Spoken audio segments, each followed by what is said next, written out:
first off, you know, we know where you're from, but where you from?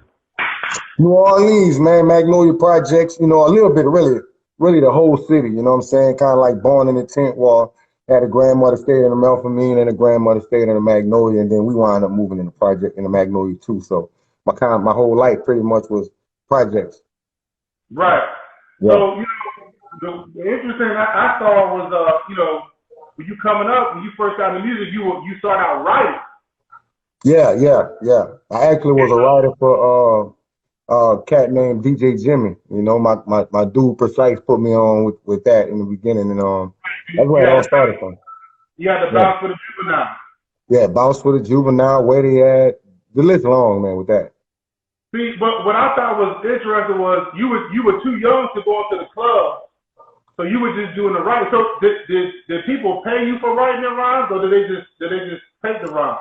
Yeah, I went to the studio and Sice told me, man, he was gonna write me a check for like $10,000 or something like that the next day if we got the album together. Which, you know, dude was already working on the album already.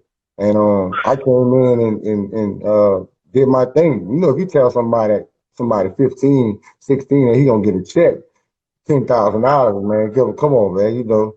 I tried to write the album in one night. Right. So now you got your first shot at the Big Easy when you got to perform Bound for the Juvenile, right? That was the first club I performed in the city. Yep. That was my first shot. At the Big Easy. Yep. And so then, you know, you got your history together, okay? Bro, so tell them about how after that they came out with that album, but you really didn't put that album out. Remember? Yeah, well, you know how that go, man. In the beginning, I didn't really understand the music and the music business, and I ain't have nobody around me, and I wasn't lawyered up or nothing like that. So I pretty much got paper whipped, you know what I'm saying? And after I did my deal with Cash Money, right after that, they put an album out, and I ain't have nothing to do with it. So look, so after that, you got a good job though. You had a good job. That's right. So tell them about your job. You know, you was a foreman and all that. I was at On-Site Environmental, man, and what we did, we was working on breakdowns. When, you know, they got a lot of plants down here in the South, and they have what they call shutdowns. And what we was doing catalyst work and traveling all over the state pretty much. Me and my little own team, or wherever they sent me to, I would have a team with me. And it was a rough job, man, but it paid good. And so during that time you was doing some songs with UNLV? Nah, you know, they're my buddies. We kind of like grew up. Matter of fact, I'm in their neighborhood right now, bro, to be honest. I'm on 2nd and B right now. But yeah, we come off from kids. We just we vibed all the time. So, you know, eventually we was gonna make songs together, but we never got an opportunity to make a song till late in the game. Oh, okay. Yeah. But Baby and them had heard about you because you was rapping. They heard. Through y'all fat, probably. Because y'all used to come to the project all the time. You know what I'm saying? And used to hear me flow all the time. And he would be the one always telling Baby, like, man, you got to hit Juve, bro. You know, some other. So, you know what I'm saying? Juve be doing some shit different from everybody else. You know, some soldier shit. Like, you really need to go listen to him. Dude doing melodies and really rapping. So that's my dude, though. You know what I'm saying? We still cool right now. But, you know, they showed me a lot of love. Yeah. So they came looking for you, but you was always at work. So they caught you at the bus stop. They called me at the bus stop, man, right after I came home. Matter of fact, I had my retardant suit on and my helmet. And they was like, man, what you doing? I'm like, man, I'm working. It was like, you still rhyming? And I hopped in the car. They rolled me home. You know, the whole ride home, I was spitting to them, you know, and dude said, like, man, you know, they called me the next day after that saying, look, man, Bird told me couldn't sleep. Like, man, I can't. Look, bro, we got to work it out, man. I couldn't sleep. And, you know, my whole thing was I ain't going to quit my job. So I'm like, you know, can you pay me $2,000 a week? You know, could I get paid like that? And he was like, there ain't no problem. You know what I'm saying? There ain't no problem. I'm like, well, look, go ahead on do that. But quiet as kept, I did take a leave of absence because I didn't know if it was going to work out like that. I was just be honest with you. I ain't just quit the job, man. It was rough for me to get to that foreman spot. But it worked out, man. It worked out. Yeah. So the next day you in the studio, right? You working with Cash Money. Yeah, the next day I'm in the studio working with Cash Money, and it was funny because the I was living on the West Bank, and the ferry that takes you across the river is kind of like right there by the end of the Riverwalk, and the studio was right there. So I walk pretty much every day. I walk to the ferry, write my rhymes, get on the ferry, and write all the way to there, and go to the studio and go back home the same way. So they used to be tripping out, off of me a lot. Like, damn, Juve would be in his own little world. You know what I'm saying? Yeah, I've been like that. Cool. Jumping ahead a little bit. I'm just wondering because you came up writing, right? Did you ever write like while you was on fire, like during that time, like late '90s and 2000s? Did you write for anybody? No, I didn't, man. To be honest, man, we was real creative, like everybody in the camp. And that's one thing I say, because people always ask, man, did you write something for Bird? I'm like, nah, bro. It was just the atmosphere and the energy that we had in there. Like, it just, that's what it was. Everybody was trying hard, and, it was the beginning of what we was trying to do. So we all wanted to be on top. It was just hard hustle. Right. So you had Soldier Rags first, Soldier Rag was my first one. and then you had 400 Degreez. Yeah. So now tell me if this is true. So you recorded Ha and Back That Ass Up in Houston, the last two songs. Nah, Nashville. Nashville. That's Nashville, yeah. The The last last two two songs songs. ended up being the first two singles. That's crazy, huh? That's That's crazy. crazy. We had to turn the album in, and Manny wanted to change the beats up. That's what it really was. Manny wanted to change the beats up, and I'm like, bro, if you're gonna change the beats up, I gotta change my lyrics because I rap to that, and it's gonna sound kind of weird. I just don't like my songs like that. So we and him was kind of like at each other neck, but it worked out. Me and Manny used to be at each other neck, to be honest, but it worked out.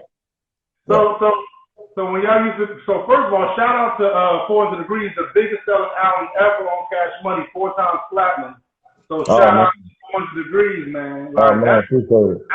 that's such a legendary album, man. Like when they had this little thing going on Instagram, you list your top 4 albums or whatever. 400 Degreez was showing up. Like man. top 4 albums ever.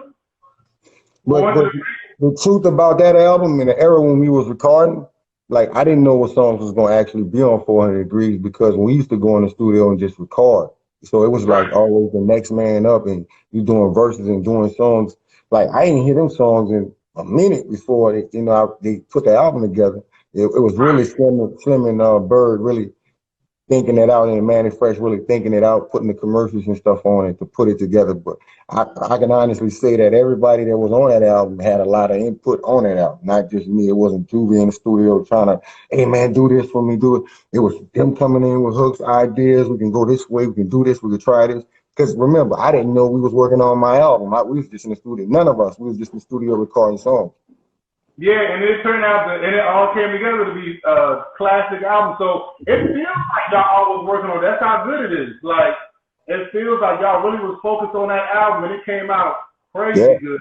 I mean, man, listen to it. I think Wayne on what 5 or 6 songs. Yeah. Wayne was the one. Wayne was the one always in the studio. Like out all the younger cats, Wayne was always in the studio. It was me and him all the time. So it was kind of crazy that. I listened to it. I said it's kind of like his album too. When you think about it, he had everything. No, but that was your album though. Like, look. Yeah. I put my stamp on it at the end, but when we was listening to it as a whole in the beginning, I was like, oh, Wayne got it in on there. Wayne got it in on here. So I was thinking, this is what I don't understand. How was 400 Degreez not a single? Man, I still. Man, listen, you can ask him you can ask Bird and Slim that question right now, and they probably don't know why. Like we was just moving so quick, trying to go to the next thing. I had P Diddy tell me like, man, you working on a new album? Are you crazy? You know how many more singles you got on the album? I'm looking at Diddy like, man, I don't know what you're talking about, man. At least 3, probably 4 more singles. Yeah. I think we could have did a few more on that, definitely. 400 Degreez would have set it. The world is set on fire by it, but it just didn't get the credit it was due at that time. Yeah, and title tracks usually don't work out You know, the title tracks don't usually work out that way. So that was another thing too. So I think Yeah. that probably had something to do with it too. So look, you really wasn't for it when they was talking about going Universal, going for a big label. You said you really wasn't messing because y'all was already rich, y'all was already millionaires. So you won't really stop fooling.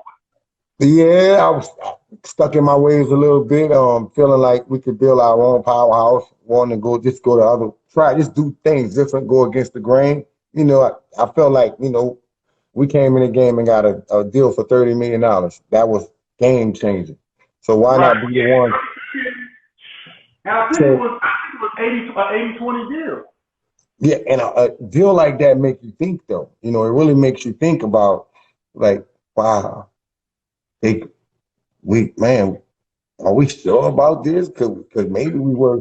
I bet you right now, if they could go back, if we can go back, probably would have been like, you know what, give us a $500 million. You know what I'm Bro, saying? y'all could at least got 100 mil. Yeah, easily. Because the fact that they said 30 so quick to 30, they was gonna pay. They was gonna pay.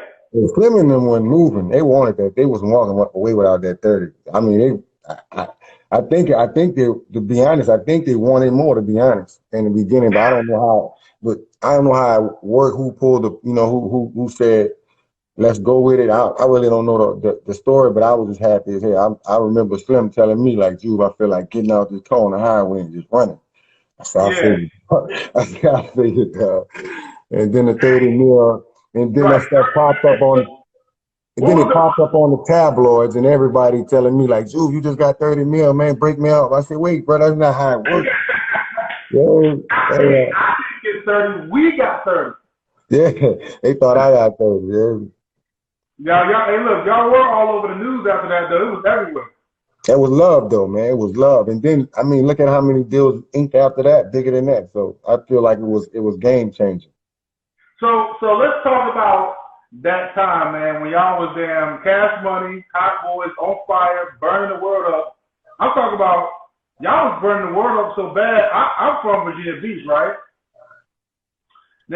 So what does T's, Jabot jeans, and Reeboks come from? How did that become the thing?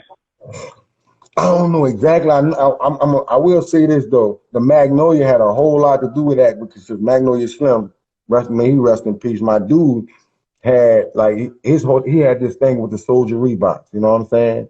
And what it was the whole city started like fell in love with that because the Magnolia was doing it and everybody just started doing it. And before you know it, we was doing it like that. Even though I'm from the project, everybody started doing it because it wound up being we went from being a Magnolia thing to a New Orleans thing. And so Right. when we traveled out of town, we was just doing regular New Orleans stuff, but it looked like we was standing out like sore thumbs, man, because we had on white Jabots So what? and Reeboks. But that's a G code thing. That's really what it was. It was a G code thing. But I feel like them Jabos is what set it off because them just was like $60, weren't they? Back in the days, yeah, man, yeah. But the soldiers weren't that expensive though. You know, we was buying them by the boxes. You know, they weren't that expensive. You talking about the Reebok? Yeah, they weren't that expensive, man. But they was real clean. That white, that white with that white T-shirt with them bows on. Everybody like looking like uniform, clean cut. That's just a New Orleans thing. That's straight up swag not down here. Y'all started a trend with them white T-shirts, though. I feel like y'all was the first ones that came out with the white T-shirts, and the rest of the world was like, "We gonna start wearing white T-shirts." Yeah. Well, I can't lie though. The cats on the West Coast was T-shirting it out too, because we went out there and it was a lot of them looked just like us. You Right. know, so a lot of that stuff came from really for us, like the West Coast, like because they was the T-shirt that everybody out there had T-shirts and wearing T-shirts and go to the swap meet and get a pack of T-shirts and I didn't actually went down there and did the same thing. But New Orleans just always have been a place that's real cultured and always do things our own way, and we just so different from everybody else. But yeah, y'all got such a great culture in New Orleans, man. Like from the food to the music to just Yeah. you know what I mean, the way the accent, the accent, and even the like the slang. And why do y'all say point like PRNT? Like, Oh, perk, perk. yeah. We say perk. Smoke a jerk. You know what I'm saying? We say things different, man, down here. People always say that. Then we shorten our words. It's our own set language. You know what I'm saying? I don't know. Yeah, nah, but it's cool though. Like, I feel like everybody rocks with New Orleans. Like, y'all just a cool ass city, man. But so jumping back real quick, so when y'all were on tour with Rough Riders, Yeah. and so I think Swiss and Baby put that together, right? Swiss Beats and Baby put I that together. don't even know who put the tour together. I really don't know, man. I was just so excited to be on a tour like that. Oh, I don't. that was a hell of a tour, man. I had the damn DVD, not the DVD, the VHS. And the VHS of Baller Blocking. Oh, you got the. Oh man, listen, everybody. People run up on me all the time, saying, "Man, I saw Baller Black," especially the young cats when they see it. They say, "Man, y'all just did a movie here." I said, "Yeah, man. One day we woke up and decided we was gonna do a movie and did it." So tell me if this is true. I heard it was no We script. never gave them niggas money. That's what they said. I heard it was no script. Shit, we had a script, man, but you know how that shit go. We in a project. Fuck, we. You know what I'm saying? I grew up around there. I'm Tanit on the movie. That's actually my name, my real nickname in the hood. So when that happened, when we started shooting the movie, started really getting into it, man, they started like, look, we gotta do it this way, do it that way. And that's how it turned out. Right. So let's talk about when you were super on fire with Hot, and you was in New York. They wanted you to come to the tunnel and all that. You want to be fooling with. Man, listen. When I got to New York, I knew about the tunnel from movies. I think Crush Groove or one of them movies back in the days. The tunnel was famous for artists and stuff going there. But when I got there on this particular trip, I was excited about going to New York, but it never dawned upon me that this was the tunnel, the world famous dangerous tunnel, and I was gonna be there. When I got there, one of the cats at the radio said, "Hey, bro, you know, last person come down here to ride New York, and the tunnel was Snoop." And that was like 92. I was like, for real? So he said, bro, they be booing people from here. They throw stuff and man, listen, bro, they be like, dog. He said, Busta Rhymes got booed, right? Hold on. Happy belated birthday, Busta Rhymes. But you said he got booed, right? No, I don't know who it was got booed. I don't know if it was somebody, because they told me somebody had just came there. I don't know if it was Busta. I don't know. Somebody had a show like right before me. And it was like, man, they ran him out of here. They ran him off the stage. So I'm in there. So they dude tell me, like, I'm going to tell you something, bro. I'm going to be honest with you. Sing one song. I said, man, but I got a whole show, dude. I can't go up. He said, listen, sing high. I'm telling you. Like, man, they're going to tell, like, I'm telling you. So, and I got in there. I start drinking the Hennessy.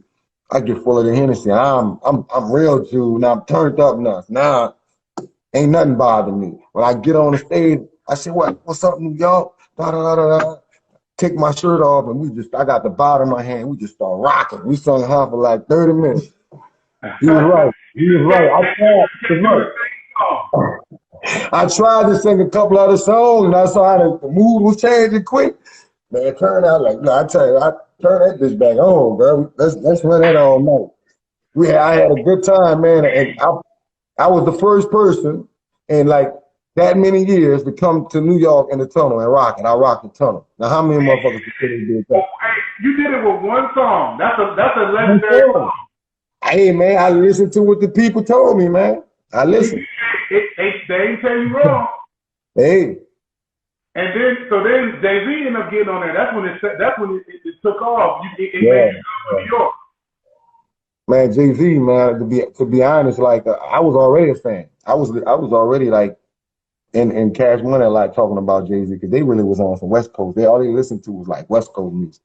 Bird and them, they was like, man, we got Dre. I'm like, nah, but listen to the lyrics, man. Dude spitting that, we got to listen to dude. And to have this guy rap on my song and we not even ask him or not even send out, a memo or nothing to get him on the song, that was a blessing for me because I think it worked in both our favors. because Yeah, he wasn't I don't know if he had that kind of presence in the South like he did. He had a presence, but I don't know if his presence got bigger. I think his presence got bigger when he did that song with me. yeah, And the yeah. same thing happened vice versa for me in New York. It definitely got bigger. But look, let me shout out the company real quick. I want to shout out MC Appliances. They buy, sell, and fix appliances. That's right. Thank you, brother. Thank you. MC Appliances. That's right. That's right.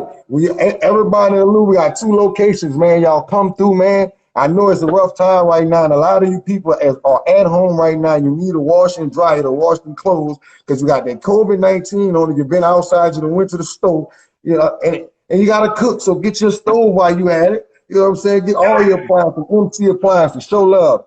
Shout out to the loop. I'm about to. Hey, what's the website? Oh, you know what? I don't have the. I'll give it to you. I don't have the information right on hand. I don't even know the website right off the top of my head. I'm gonna post it on here right now, so that way people can grab it and check it out. Thank you, my brother. Thank you, my brother. I appreciate you for that. No problem. Hold on, let me see. Can I grab it right quick? Hold on 1 second. Let me see if I'm trying to pin it. Pop's probably going in when he see that. Pop's probably going in when he see that. Well, yeah. My nephew on that G126. My nephew, gutter. I see my folks, all my people on here, bro. Hey, and also shout out to Saint Symphony Clothing. Saint Symphony, man. Shout out to Saint Symphony. Shout out to my dog, of course, my family, Trombone Shorty. You know what I'm saying? Shout out to everybody in the farm, man. Yeah, I be over there recording, man. Me and Trombone made a couple songs recently. That's amazing. So we at it. Hey, so look, let's talk about you've been back in the game though, man. You done came out with the Throw Fit song with the City Girls and G-Eazy. You done came out with Ride That. You done came out with Broke on the new album with Damn Baby. And we got another one. We got another one coming too. What's the other one? We got part 2. We had 2 albums. Okay. You know, it's COVID stuff like slowed down everything, man. But we already had we just had like one more. That's what that single Ride That was off of. Okay. Yeah. Hey, so that was crazy. So G-Eazy went to college with your daughter at Loyola, right? Yeah, that's crazy, right? And I used to let him perform. He used to perform every year. I do an event called London Grow at a club called Republic. Shout out to Republic in New Orleans, and I'm talking about he performed at least 2 or 3 years in a row over there, and he did good. And he been like, you know, kid talented. You know, he was making his own clothes and stuff like that when he was in college. So right, multi-talented. That's what's up. And your son rap, Young Juvie, and he in a group with BG son and Social Slim son, Ghetto Children. Yep, Ghetto Children. Getting it in too. Matter of fact, me and my son got a project we working on right now together. And he got his own little project. He's getting ready to shoot a video to one of his new songs. So it's going in. That's what's up. I heard him on Sway Freestyle. He was nice. He nice, man. He gets it in, bro. He gets it in. I saw that. That's what's up, man. I guess it runs in the genes. Your son nice at rapping too, so it just in the family like that. He a natural. Yeah, man. So you pretty much was the first one to bring, you know, bounce to the world. You know what I mean? Like you first one out to New Orleans. And that was a good look with the City Girls and G-Eazy putting you on that song. Y'all came together. It was. But I think that you know, Drake got that Nice for What song and that Kiki song, you know what I'm saying? I feel like you and Drake need to make a song if he gonna be doing the bounce music, right? Yeah, it's possible, man. You know, and you know, Black and Mild, that's my people. So I was happy to see that happen. Shout out to him. May he rest in peace. But I was just happy to see that happen. I like when they come down here and they involve the cats who really had, you know, a lot of involvement in bounce. These cats down here working their ass off, and they'll never get an opportunity to hear people take their music, take their ideas, and get rich off them, and they'll never kick back. So My hat goes off. My hat goes off to Drake, man. He showed love. He came down here, shot the video down there, and he showed the city mad love. And you know, New Orleans already love him anyway. So Right. Yeah. So speaking of bounce music, so when you first was making when they first was trying to make Back That Ass Up, you were thinking about you didn't want to like get boxed in, right? With the bounce sound. exactly, you got it. I wanted people to respect me for the lyrics because you got to remember up until I got with Cash Money, I was just known for bounce music, and I just wanted to get that label off me. I ain't want I wanted people to know me as being a lyricist, somebody that's gonna tell his story and tell it real vivid, and tell it from a standpoint to where it don't have to be about me. I could be the third person. I'm gonna say something that relates to you. You know what I'm saying? I like to do songs like that in third person. That's really what how was. How I am Soldier Red. I like doing songs like that. Right. So look, what's like what's the long term game plan? Like, what do you see? Like, you feel like you might be like working with your son, managing your son? Like, where do you see in like 5 or 10 years? What do you want to be doing? You know what I mean? Like, you want to be. Man, I'm not gonna say that I don't have goals, but I don't think, I try not to make it hard on myself like that. Like thinking about 5 years, you know what I'm saying? Like, cause I think people sometimes when they do that, they make it hard on themselves. I try to make, like, I don't even make New Year's resolutions like everybody else do. I don't do those because I feel like, why should you wait until a certain day to make a life decision, a decision that whenever you think of it, you want to do it, do it. Don't wait till one day of the year and say, I'm gonna stop doing this, I'm gonna stop doing that, because most of the time you never do it. Look, I feel that makes sense though. That makes sense. You don't want to set yourself up with that. You just what's going on now. You focus on right now. The focus on now, man. Next week coming. Next week definitely coming. But why not? Why not enjoy right now? Yeah, that makes sense, man. I ain't gonna lie. People in the comments keep asking about BG and the other hot boys and stuff. I want him to be free. I want him to be free right now, man. I really don't know what the situation is. I be talking to his son a lot, and I thought BG was gonna be out last September, and now it's yeah, really. That's what the word was. And right now, like because I was excited about, all right, you gonna come home, you about to be with us, we about to do this. I still feel the same way, but I'm getting impatient. I mean, I'm trying to figure out what's going on. I don't know nothing. Right. Yeah, nah, man. People just want to see y'all have a reunion, man. Everybody rock with the hot boys going crazy, man. And then that happened because Turk got out. So we like, okay, good. Turk out, everybody out. Yeah, we're gonna have a reunion. And then the BG stuff happened, so it was like, damn, let's just do a whole wrench in the play. Yeah, like soon as it get clear where it looked like a possibility, something happens. Yeah. Yeah. No, man, but look, people ask, do you mind if I take a couple questions from people when they put a little question? You mind if I take a question from the people? Yeah, go ahead. All right, let me see what they're asking over here. Hold on.